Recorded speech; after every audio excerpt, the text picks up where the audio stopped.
The Accidental Engineer. Welcome all. Max of the Accidental Engineer here. Today we have the pleasure of being rejoined today by Anand Kulkarni. Welcome, Anand. Hey, great to be here. Great to be back. Great to have you. CEO of Crowdbotics, a startup in the space of software engineering as a service, I guess. I think that's a fair way to put it. We try to think about it a little bit more like somewhere between infrastructure as a service and automatic code generation on demand. If you haven't been following the Crowdbotics story, I'll give you the short version. We're a 2.5-year-old tech startup founded by me. I bootstrapped the thing pretty far myself. About a year ago, we raised our first seed round from some fantastic people. What we want to be is basically the easy way to build applications, right? So every application you build ends up having lots and lots of different pieces. Authentication, database, DevOps, hosting infrastructure, third-party integrations. We generate a whole bunch of that for you and spin it up on the fly automatically. And then we've got this big universe of on-demand engineers you can add into products to extend them and expand them. So that's Crowdbotics in a nutshell. By and large, your guys' customers are primarily, I guess, non-technical employees at businesses that are interested in building software but do not have the in-house resources to. Is that a fair description of who your guys' current customer base kind of looks like? So those are the folks who pay our bills, so to speak. We end up offering something for people who are inside companies who maybe know a little bit about technology or a lot about technology but don't have their own engineering workforce, or they can't get engineering to go help them out with their pet problems. And we enable those folks to build out software applications without having engineers in-house. But we also see a larger number of companies coming in that are just startups trying to build the first version of their product, or engineers who are trying to self-serve something using our self-serve interface or self-serve product to build out their own starter code bases and try and skip all of the initial research and development steps you have to do in the beginning. By and large, the majority of the people who are paying us are folks who are non-technical, which is great. Awesome. Yeah, never mind who they are. I want to hear a little bit about your guys' new product release. You're talking about the self-serve product. This is a new product that you guys have put out there and that people are using. What is the self-serve Crowdbotics product? Yeah, sure thing. So, for the first couple of years we were building this company, we were building out this pretty cool technology, this reusable framework for rapidly snapping together applications from basic pieces. So you can imagine, let's say you're building a mobile application. Okay, every mobile app you build is going to follow the same basic steps, right? You're going to have to pick your basic architecture, connect it up to a backend cloud server, set up authentication and registration, build your database models, and then plug in like a profile, a settings page, a whole list of things. And the code that we had ended up building was stuff that we were manually snapping together and then automatically snapping together on behalf of customers. So earlier this year, we decided to open this up to the world and say, okay, you don't have to come talk to us anymore. You can just use this framework on your own. So this is the Crowdbotics app builder. You can use it right now on the web, crowdbotics.com, and generate an app. You show up, you click Start Building, you pick one of 13 different basic application architectures, and we'll generate the code base for you, the DevOps for you, the GitHub repository for you, a product management board in Trello, and we'll give you connections into a backend cloud server, plus the whole thing is wrapped in like easy-to-use packaging, so you can take the code and move it between different clouds, or do things like click a button and install new features, all of which is pretty cool. And the idea here is that that self-serve app builder is really geared more to people who are developers as opposed to people who are the kind of business teams that have been using us in the past. So I myself have given App Builder a shot, and I was impressed at how many different third-party services that software product depends on that you guys brought in for me. And to list off a few, this is all very transparent because as you use the app builder, it creates a GitHub repository for you. You have access to the repository, I believe. You can push to it yourself. Yep, that's right. In collaboration with Crowdbotics Experts, which is the other service that you guys offer. And What I found interesting when it came to the third-party services you guys brought in, you mentioned Trello for product management, we mentioned GitHub, but also the hosting itself of your app on Heroku. Are there any others that I'm forgetting here? There is. We have support for Google Firebase, which is our main mobile backend, as well as AWS, if you are choosing to host on AWS, which a subset of our customers do. And then we have one or two people who really want exotic cloud services. So we also support Aliyuan, which is Alibaba's cloud hosting service. Okay. And then there's a whole bunch of third parties that you can optionally add in, right? So if you want Facebook login or Google login or Stripe integration, you can install that into your product with a single click. Fair enough. What is it that orchestrates all of this? I know there are tools out there, and I don't mean to spill the secret sauce, but how do you guys manage to pull in so many third-party services for app builder users? Okay, cool. So it's actually not, I love talking about this stuff because it was a technical achievement for us to build all this, but it's not secret. And I think it's actually instructive for people to understand how to build a large-scale orchestration system of this type in a relatively short time frame. Okay, so the core architecture of Crowdbotics itself, the app builder, is a Django stack built in-house. This thing handles a bunch of our provisioning, meaning it'll go and request new instances from platforms like AWS or Heroku. It will provision code out of a bunch of generators that we've constructed, and then runs that in a background process, which gets spun up separately so that lots of people can build and manage apps at the same time. And then, of course, once everything is generated, GitHub becomes a central data store for somebody's code to live in. The nice thing is that the entire application hosting level is defined inside that code base thanks to Terraform. So we can really use the code layer as the main mechanism for doing this. All the services we talked about have good, robust APIs, which have allowed us to snap together this kind of system really quickly and efficiently, and give our customers the assurances that things won't go down. So I'll mention that there were a couple things we did that are a little bit more complicated. We, for example, crawled everything inside PyPI, NPM, and RubyGems to find packages that we could use and offer to our customers that were fairly licensed. And that was non-trivial. It's also non-trivial to figure out ways to make some of those packages one-click install into an existing code base. And those two pieces, because they're hard to do, it's not that they're technically impossible. Any of the listeners of TAE could follow along with the process, I think. But it's a big pain to do, which is why nobody has done that before. For sure. And for our audience that don't know Terraform, it's a configuration as code tool. So you write a manifest of everything that you want stood up in different third-party services. That could be even GitHub, I believe. That can be DNS, like if you have a custom domain name. Heroku, where you might want to deploy your code to. But for audience that don't know Terraform, it's an extremely powerful tool, and it's cool that you guys are using it. For experientially, what you guys have seen as far as customers getting their hands dirty with extending on what you provide, are there, besides mentioning some stranger or more rare requests like needing to deploy to the Alibaba cloud, for example, are customers pushing the envelope when it comes to using Terraform themselves after you guys generate a template? So that's a really interesting question. One of the reasons that we ended up deciding to support Terraform is that DevOps is a pain, sort of point blank, a big pain. And you probably know this well from the work you've done in DevOps in your own career, and probably your listeners who have messed around with AWS IAM settings before. Nobody likes doing that stuff. And so one of our basic product bets was that if we could insulate customers from the pain of having to deal with configuration settings on a infrastructure level, people would get more value out of using Crowdbotics. So a good example is if you want to switch from, let's say you want to migrate from Heroku to AWS, or vice versa, which is a more common transition.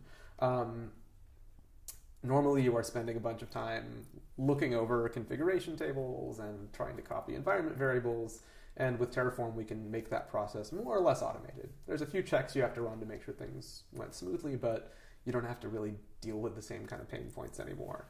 So that's, I think, a slightly different direction people usually go. Rather than trying to push the envelope with Terraform configurations, they ask us to take that annoyance away from them, which I think is the right decision. Unless people really love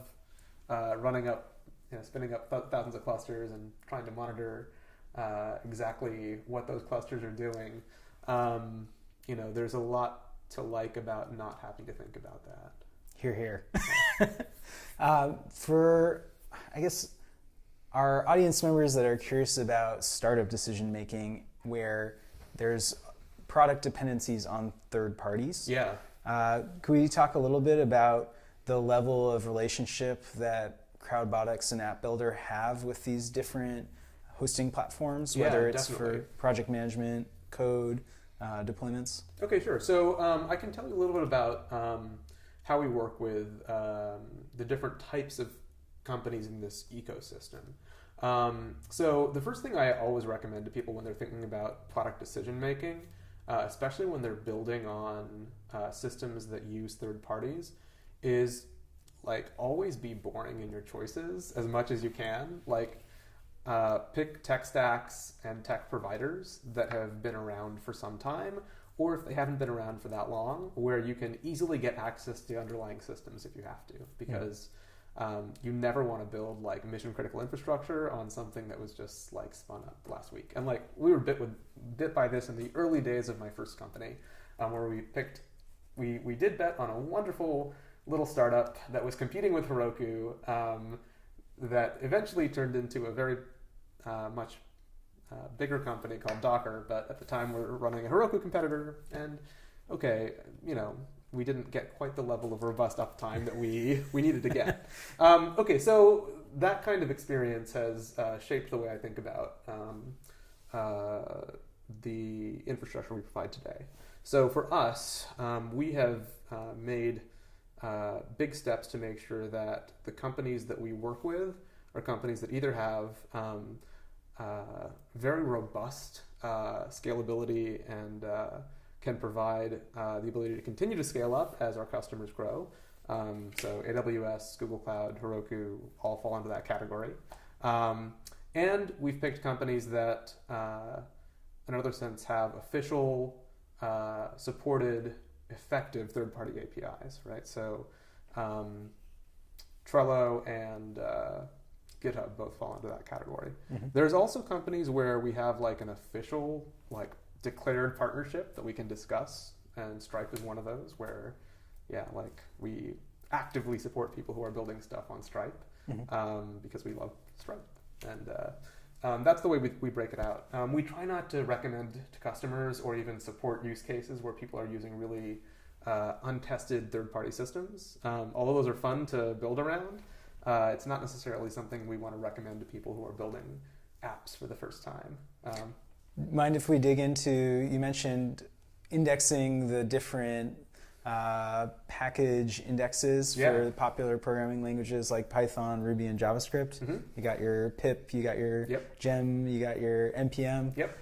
What were you guys trying to do there, and what has been the legacy of that project? Okay, cool. So great question. So if we look at this question of, let's say you're trying to build an app, what's really hard about that, right?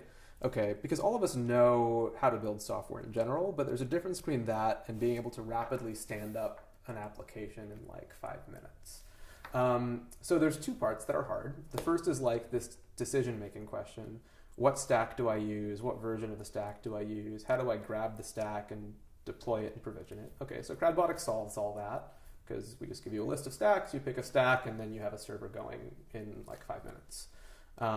Okay, but the other question is, and this is the more important one, how do I know the stack I'm making is going to support all the technical features I want to add downstream? And that's the one that people sometimes wrangle with a lot. Okay, should I build a Swift app or a React Native app? And what are the trade-offs? Because I don't know what features are going to get supported.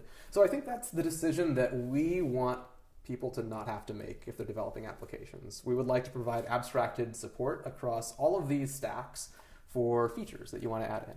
So that was our goal in crawling all these repositories, was to figure out what features can you automatically add in to products to make it substantially simpler to turn on various features in an application you're building.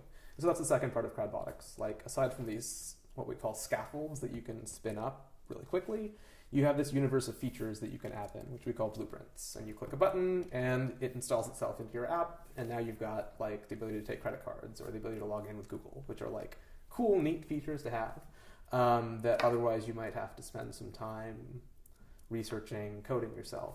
Okay, so that's why we crawled all these systems, right? So let me give you an example. If you're trying to install, let's say, Facebook login into a standard stock web app that you are building, how would you do that? Well, you might research the page on Facebook stocks that says, here's how you make, here's some code you can copy and paste in 16 different languages that'll let you do Facebook login. Okay, and then you copy that code, you debug it for 20 minutes, and then it's running. And it's not that complicated. But there's a package inside, let's say you're building a Django application. There's a package inside PyPI called Django Social Auth, and there's another one called Django All Auth. And both of these packages will support not just Facebook login, but Google login, Slack login, and 15 other different social login features. And if you know that, then it's easy. You just say, oh, well, that's the package I would use. And if you're an experienced engineer, you would probably know something like this already for whatever your preferred programming framework is. If you are not experienced enough to know that, this is a great way to get that part done for you. We'll grab the package, we'll install a package, and we'll configure the package, all without you needing to actually touch the package layer or figure that out. So that's why we crawled all these systems, was to figure out which packages were good for what things. And if you look inside those systems, you will find that more than half of the packages inside these public systems are not really good for anything. Others are useful for something, but it's a really, really trivial use case, like LeftPad, right? For audience that don't know about LeftPad was a JavaScript library that performs some very, very trivial functionality. I think it's padding strings with spaces on the left. Yeah, and it was a dependency for a lot of stuff. And the original developer decided he didn't want to have open source projects anymore, and he deleted it, causing a cascade of failures around the world of JavaScript shops. And the funny thing is, this is known as a risk for everybody who is developing on any of these three frameworks that use the universe of open source packages, which everybody does, basically. And so people are thinking about this in different ways, right? Some people are worried this is like a house of cards because there's risk structures baked in, and it's pretty easy to put in malicious packages or to sneak in code that looks like something else, or to just have code that doesn't get maintained. Mm-hmm. So the other goal that we had here was to figure out if we could actually identify which packages were robust enough to be commercially used and say, okay, this is the right package, given the fact that there are so many packages out there, and then to give some assurances that we have a pinned version of this. If something changes, then we'll make sure that package stays in good shape. So don't worry about it. What are the most popular blueprints? Okay, so the funny thing is if you see, nowadays we're seeing almost 200 applications being built on Crowdbotics every week, which is cool. But we see a lot of the same stuff being used over and over again, right? And this should be no surprise. And when I tell you the common stuff, it'll be pretty obvious why this stuff is common. So authentication is common enough that we include it with every single scaffold that is built in Crowdbotics, because just about every app needs authentication, right? And it might not be unique authentication to you, it might be a social authentication or something else. REST APIs are extremely popular, primarily because if people are building mobile apps or single page applications, they will need those REST APIs to be able to interact and interface with them. Then you've got functionality level stuff. On mobile, the mapping and geolocation features are overwhelmingly popular because applications need that. Push notifications, same story. We're starting to see many more customers use calendar integrations for scheduling activities, and then payments integrations, because people are trying to do basically things that make money or take credit cards. Go figure. Yeah, no surprise. One thing that I'll give you some surprising ones that I wouldn't have anticipated, but which makes sense. Packages having to do with social sharing, because people want to build in features to refer other users or use social channels to pull in other folks. That one makes sense. And then we see plenty of folks who are integrating things around third-party APIs for SMS or phone calling, which is another cool one. Definitely. Yeah, I want to clarify for our viewers kind of what distinguishes, in my experience, the app builder you guys have built versus maybe Netlify. Oh, sure. Is that there are products out there for, providing hosting for your static web page where somebody can come read your blog post or whatever. This is not that. That's right. So like you're describing with these blueprints, there's a lot of functionality that a Netlify cannot host that App Builder enables. For example, logging in and authentication, authorization stuff. This is all has to be server side. It's stuff where you need a database, essentially. Yes. And Netlify, which is a great product for static hosting, you and I have both used it in the past. Absolutely. It's a super fast way to get a web page up, which I think is fantastic. But there's a lot of stuff that you want to do that is beyond that level, where you will need to have a server-side set of functionality. Mm-hmm. And like the classic example is login, right? Or taking a credit card. All of those things require you to have a back end of some form. And it's unfortunate because more and more people are becoming very comfortable with the front end. And a lot of people who are learning to build software for the first time start with JavaScript and CSS, which is a great entry point.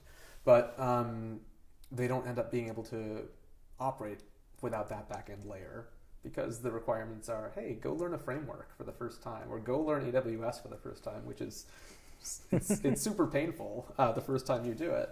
And so it's nice to be able to let people operate just at the front-end level if they want to, or to at least guide people through the back-end process as much as possible. Let's say a competitor of GitHub wants to be, Crowdbotics' Git hosting provider of choice. Mm-hmm. Do you envision a future where vendors are coming to Crowdbotics to integrate with App Builder? So yeah, that's a fantastic question. So long term, of course, I'd love to see that happen. I think as we get more and more applications built on our system, we'll figure out ways to open up our ecosystem so that other people can build plugins into Crowdbotics, as opposed to what we do today, which is building a lot of these plugins ourselves to kind of get the system moving. We actually already do support a competitor to GitHub. There's probably only one worth mentioning, GitLab. Okay. Right? Because we see customers who show up and they're like, hey, I have a GitLab repo. Can I still use Crowdbotics and hook up my code to Crowdbotics? And we say yes. We have the ability to import from GitLab. And at least right now, we don't have any preference. We don't force people to use GitHub, though we think people should think about it. We do require them to use Git for sure, because that is, at least we believe, that is the core of how people should be doing code management. Fair enough. Well, I don't think I missed striking on any topics that were on my mind. Is there anything else you'd want to add? Well, I think that one thing that I'll mention is that we really like to see people who are maybe in TAE's audience trying to build new and interesting things on Crowdbotics. To build open source products is totally free. And so if people are curious to try it out, they should go and build some stuff. We've got terrific support in our community for people who want to go and build things. And of course, if people are professionals and they want to just get something built for them, we've also got a very active expert community of developers who are willing to chip in. Yeah, I can enthusiastically echo that. Audience members should definitely check out the App Builder. They can find it at crowdbotics.com. Yep, right on the front page. I'll include a link in the show notes. But otherwise, thank you for coming on. Hey, my pleasure. Yeah. Thank you, Max. For more, visit us on iTunes or our website at theaccidentalengineer.com.